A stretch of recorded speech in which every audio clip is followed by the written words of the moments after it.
জুলাই অভ্যুত্থানে নেতৃত্ব দেওয়া ছাত্রদের নতুন দলের বিষয়ে বিভিন্ন আলোচনা থাকলেও এগিয়ে রয়েছে জাতীয় শক্তি বাংলাদেশ নাগরিক পার্টি ও বাংলাদেশ গণতান্ত্রিক নাগরিক পার্টি নাম তিনটির আলোচনা। এই তিনটির মধ্যে যে কোনো একটি নাম চূড়ান্ত হতে পারে। এক্ষেত্রে দলের নাম জাতীয় শক্তি করার বিষয়ে সর্বাধিক মত এসেছে বলে নির্ভরযোগ্য সূত্র জানিয়েছে। অবশ্য আনুষ্ঠানিকভাবে দল ঘোষণার আগে ছাত্র নেতারা দলের নাম প্রকাশ করতে রাজি হচ্ছে না।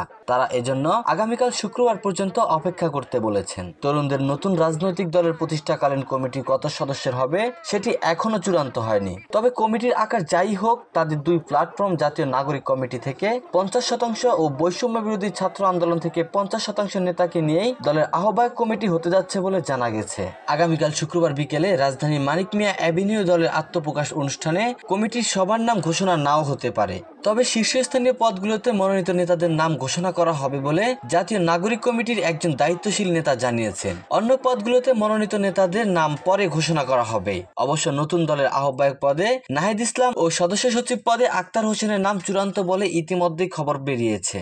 এছাড়া মুখ্য সংগঠক ও মুখপাত্র পদে সার্জিস আলম ও হাসনাত আব্দুল্লাহর নামও অনেকটাই চূড়ান্ত বলে সংশ্লিষ্ট সূত্রগুলো থেকে জানা যাচ্ছে। এদিকে নতুন দলের জ্যেষ্ঠ যুগ্ম আহ্বায়ক পদে ইসলামী ছাত্র শিবিরের ঢাকা বিশ্ববিদ্যালয় শাখার সাবেক সভাপতি আলী আহসান জুনায়েদের নাম আলোচনায় ছিল, কিন্তু গত মঙ্গলবার মধ্যরাতে সামাজিক যোগাযোগ মাধ্যম ফেসবুকে স্ট্যাটাস দিয়ে জুনায়েদ বলেছেন তিনি নতুন দলে থাকছেন না। নতুন দল গঠনের প্রক্রিয়ায় নেতৃত্ব দিচ্ছে জাতীয় নাগরিক কমিটি। আগামীকাল শুক্রবার দলের আত্মপ্রকাশের পরও জাতীয় নাগরিক কমিটি একটি থাকবে। নেতারা জানান এই প্ল্যাটফর্মের কার্যক্রম রাজধানীর বাংলা মোটরে রূপায়ণ ট্রেড সেন্টারের বর্তমান কার্যালয় থেকেই পরিচালিত হবে। নতুন দলের কার্যালয় হবে আলাদা স্থানে। বাংলা মোটরের কার্যালয়ে গতকাল নাগরিক কমিটির একটি বৈঠক হয়। সেখানে নাগরিক কমিটির ভবিষ্যৎ কার্যক্রম বিষয়ে কিছু সিদ্ধান্ত হয়েছে।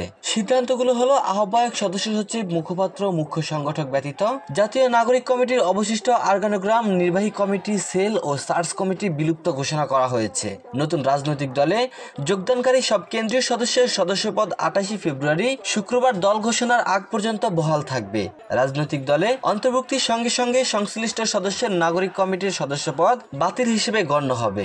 দলে যোগ দিচ্ছেন না এমন সদস্যদের সদস্যপদও বহাল থাকবে। দ্বিতীয়ত আহ্বায়ক, সদস্য সচিব, মুখপাত্র ও মুখ্য সংগঠক 28 ফেব্রুয়ারি থেকে পরবর্তী 15 দিন আনুষ্ঠানিকভাবে দায়িত্ব পালন করবেন। তাদের উদ্যোগে নাগরিক কমিটির 3 জনের আনুষ্ঠানিক ফোরাম পরবর্তী অর্গানোগ্রাম নির্ধারণ করবে। তৃতীয় দফায় ছাত্র জনতার অভ্যুত্থানের ধারাবাহিকতায় 28 ফেব্রুয়ারি নতুন দল আত্মপ্রকাশের মাধ্যমে নাগরিক কমিটির রাজনৈতিক দল গঠনের ঐতিহাসিক দায়িত্ব সম্পূর্ণ হবে।